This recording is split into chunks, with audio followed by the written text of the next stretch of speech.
From an early life of poverty, she rose to become one of the most influential, the most adored, but also one of the most hated women in Argentina.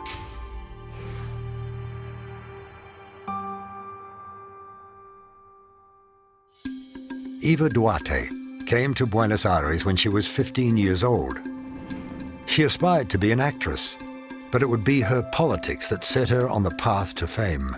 I think she had all the conditions to become a myth because she was born in a very, very poor family, in a marginalized society.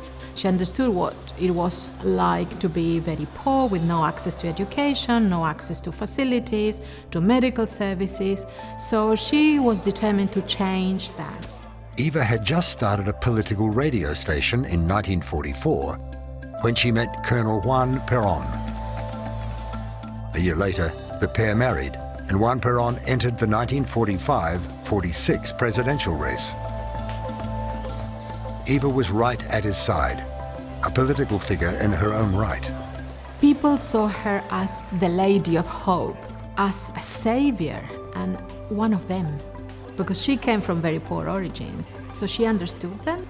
When her husband was elected president, Eva was active in his administration.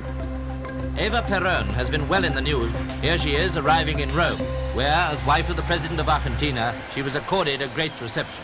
While Eva never held any official position, she took responsibility for health and labor and government aid, a cause that was close to her own heart. She was never talking about charity. She changed that into justice. I'm giving you what you deserve. It's yours. It wasn't giving away, it was giving back. And that made her loved and hated. Perón's critics referred to her as that woman and dismissed her as a power-hungry, cheap actress. In reality, Eva was a passionate politician and feminist. She worked tirelessly to improve conditions for women and helped pass into law the right for women to vote in Argentina. By 1951, Eva was terminally ill with cancer.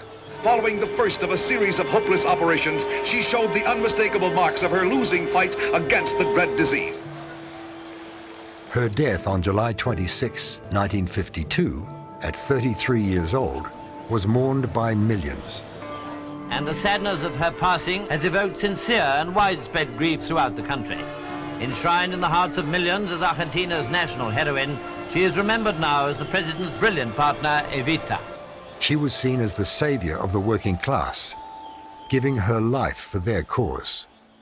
There are different elements or different facets to Eva Perón. You can have the saint and the myth, you can have the political, powerful woman. At the same time, I think there are a lot of people that don't really know a lot about her. They know the musicals, they know the movies, which are more based on fiction than on reality.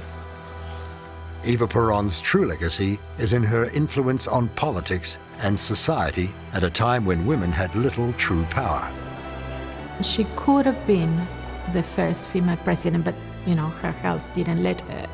It would be very interesting to see what she could have achieved if she had had the chance.